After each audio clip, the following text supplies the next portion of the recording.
NRC होगा, जिसका नाम एनआरसी में नहीं आएगा उनको हम लोग बांग्लादेश तक धक्का मार मार के हमको भगाना पड़ेगा। पहले सब लोगों को एनआरसी बनने का समय सब लोगों को अपना पक्ष रखने का सुविधा मिलेगा। कानूनन पूरा जितना भी प्रोसेस करना है सब प्रोसेस किया जाएगा। अंत में अगर आप अपने आप को प्रूव नहीं कर सकते हो कि मैं भारत का नागरिक हूं, तो आपको कानून का रास्ता से ही हम धक्का मार मार के बांग्लादेश भेज दो। जेएमएम को घुसपैठियों का समस्या से भागना नहीं चाहिए। आप घुसपैठियों का वोटों का लालच में अगर आप राजनीति करेगा, झारखंड का आदिवासी और मूलवासियों का कभी भी अच्छा नहीं होगा। देखिए, एनआरसी होगा, जिसका नाम एनआरसी में नहीं आएगा उनको हम लोग बांग्लादेश तक धक्का मार मार के हमको भगाना पड़ेगा। यही हमारा नीति होगा। पहले सब लोगों को एनआरसी बनने का समय सब लोगों को अपना पक्ष रखने का सुविधा मिलेगा। कानूनन पूरा जितना भी प्रोसेस करना है सब प्रोसेस किया जाएगा।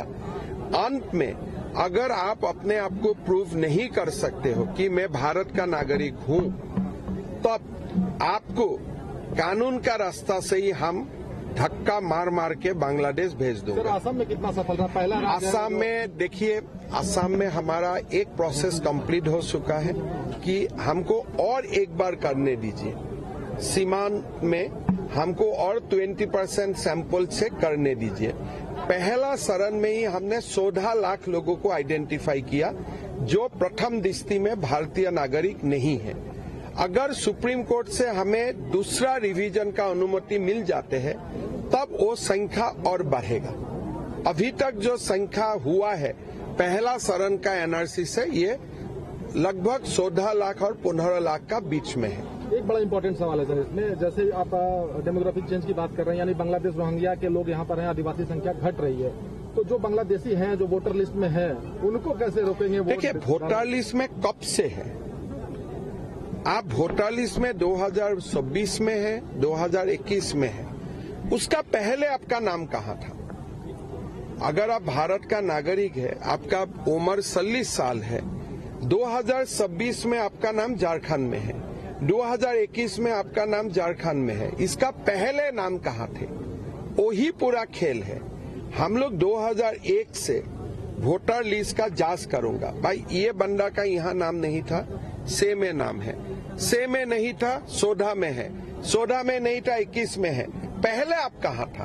अगर वो बता देते हैं कि पहले मेरा नाम बिहार में था, पहला मेरा नाम बंगाल में था, पहले मेरा नाम असम में था, मेरा नाम दिल्ली में था, तब ठीक है, कोई आपत्ति नहीं। लेकिन अगर दिखा नहीं सकता है कि पहले हमारा नाम कहाँ है, तब तो प्रथम दृष्टि में आपका ऊपर संदेह जाएगा ही जाएगा।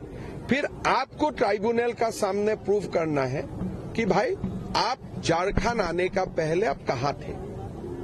तो ये बहुत साइंटिफिक प्रोसेस है और ये प्रोसेस को सुप्रीम कोर्ट मोहर लगा के रखा हुआ है। इसमें किसी का ट्रस्ट नहीं होते हैं। और जैसे जो भी नया लोग वोटर लिस्ट में आया है, खाली वही लोगों को जांच किया जाएगा। जो झारखंड का आदिवासी है, मूलवासी है, उनको जांच भी नहीं किया जाएगा। इसलिए उनका नाम तो लिस्ट में ऑलरेडी पिता माता का दिन से है, तो उनको जांच नहीं होता है। किसका जांच होता है? जिसका नाम पहला बार 18 साल में भी जो जिसका नाम पहला बार आता है उनका जांच नहीं होता है, इसलिए उनका पिता माता का नाम होगा।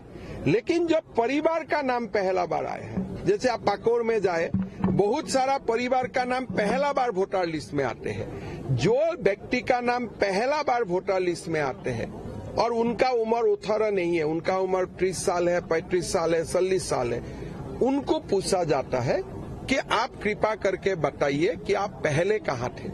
तो ये बड़ी साइंटिफिक प्रोसेस है।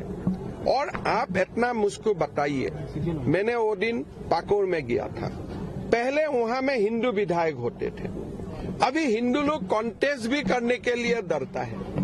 आदिवासी लोग भी कॉन्टेस्ट नहीं करता है, पूछने से बोलते हैं नहीं संख्या परिवर्तन हो गया।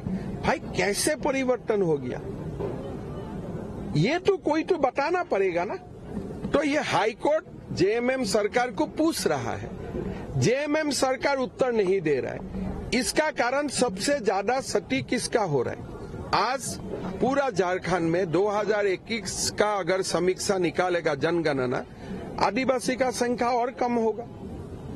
तो इसीलिए जेएमएम को घुसपैठियों का समस्या से भागना नहीं चाहिए। आप घुसपैठियों का वोटों का लालच में अगर आप राजनीति करेगा, झारखंड का आदिवासी और मूलवासियों का कभी भी अच्छा नहीं होगा। हम लोग माइनॉरिटी बनते जाऊंगा। कितने लोग संपर्क में सर, आपको बयान देने से घमासान होता है सर? देखिए, अभी तो पितृपक्ष चल रहा है, 2 तारीख पितृपक्ष का खत्म होगा। उसका बाद मेरा लगता है कि नया वातावरण बनेगा और नया लोग हमसे जोड़ेगा। हाईकोर्ट ने कहा है कि जमीन का दस्तावेज देख के लोगों का सही और गलत का, देखिए एक जमीन का दस्तावेज देखे, लेकिन मेरा मानना है वोटर लिस्ट देखने से ही आजकल बहुत बढ़िया कंप्यूटर फॉर्मेट है। आप 2014 का वोटर लिस्ट कंप्यूटर में डाल दीजिए, 19 का डाल दीजिए, 26 का डाल दीजिए, कंप्यूटर ही आपको बता देगा नया कौन कौन आ गया। तो अभी आपको बहुत ज्यादा करने का जरूरत नहीं है, साइंस इतना आगे बढ़ चुका है। आप हजारीबाग में कौन कौन नया व्यक्ति आए, 10 मिनट में आपका पास लिस्ट आ जाएगा, तीनों वोटर लिस्ट में। फिर आप देखिए कि ये लोग कहां से आए। वो बोलेगा नहीं मैं तो रांची से आया, समाप्त। बोले मैं बिहार से आया हूं, ठीक है, मैं बंगाल से आया हूं, बट हम कहीं से नहीं आया हूं। तो आप तो आसमान से नहीं आए हैं, कहां से आप आए हैं? तो ये सिस्टम इतना टफ नहीं है। अच्छा सरकार होगा तो 6 महीना का अंदर ही पहला चरण में हम निकाल पाऊंगा कौन घुसपैठी है कौन नहीं है। फिर जो घुसपैठिए है उनको भी पूछा जाएगा, ऐसा नहीं कि आज ही धक्का मार देगा। पूछा जाएगा भाई आपका कुछ अतिरिक्त दस्तावेज है तो आप दीजिए। अगर आप कुछ भी नहीं देते हैं तब को आपको जाना पड़ेगा, या तो खुद